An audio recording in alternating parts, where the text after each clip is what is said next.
Президент Турецкой республики Реджеп Таyyip Эрдоган 18 ноября в Стамбуле принял участие в 62-м съезде Национального турецкого союза претендентов. В своем выступлении на пленарном заседании он коснулся Восточного Туркестана. Эрдоган подчеркнул, что Национальный союз Турек-Талебе был основан в 1916 году на протяжении своей истории. Примеры этого в действительно большом диапазоне от кипрского вопроса до событий в Восточном Туркестане и Киркуке и открытия собора Святой Софии для богослужений. Эрдоган также заявил после заседания Кабинета министров, как страдания угнетенных в Палестине – это наши страдания, так и страдания наших братьев-уйгуров, турок-месхетинцев, крымских татар и братьев-туркмен из Киркука – это наши страдания, сказал он.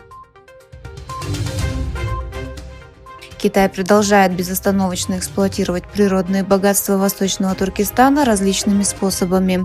Так пробурена еще одна нефтяная и газовая скважина глубиной 9432 метра в бассейне Тарым. Согласно сообщению от 16 ноября 2023 года, размещенному на сайте китайской пропагандистской сети Гуода, сельскохозяйственный бассейн китайской нефтехимической промышленной группы находится за пределами красной линии Шэньдинет. Нефтяная скважина 1 Юджин была официально испытана.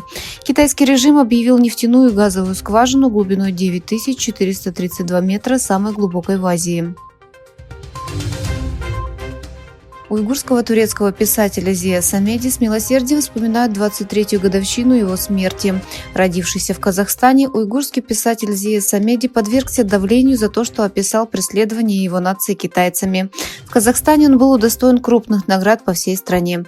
Уйгурский тюркский писатель Зия Самеди родился 15 апреля 1914 года в городе Яркент Алматинской области Казахстана. В 1944 году вступил в армию Восточного Туркестана и дослужился до звания полковника. Он прославился как один из самых известных писателей современной уйгурской литературы.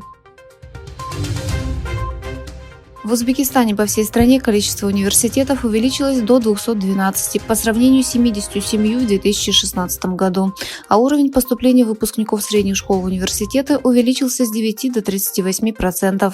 Данные, обнародованные Министерством высшего образования, науки и инноваций Узбекистана, были собраны агентством Анадолу. Согласно данным, в Узбекистане, где в 2016 году насчитывалось 77 университетов, количество высших учебных заведений увеличилось до 212 в 2023 году, когда за последние 7 лет было создано 135 новых университетов. Тот факт, что китайская разведывательная служба начала больше вмешиваться во внешнеторговые вопросы в соответствии с законом о борьбе со шпионажем Коммунистической партии Китая и законом об управлении данными, стал фактором, который привел ко все более напряженным торговым отношениям между Китаем и Европейским Союзом. Министерство национальной безопасности Китая опубликовало документ 16 ноября, сообщает «Голос Америки». В документе говорится, что искусственный интеллект нуждается в большом обучении и развитии, становясь соучастником атак на кибербезопасность и управления, а тем самым создавая угрозу экономической, политической и военной безопасности Китая.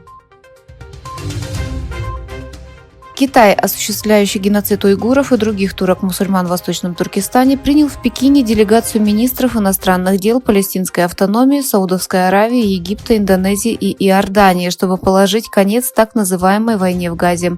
Министр иностранных дел Китая заявил, что Пекин является хорошим другом и братом арабских и мусульманских стран.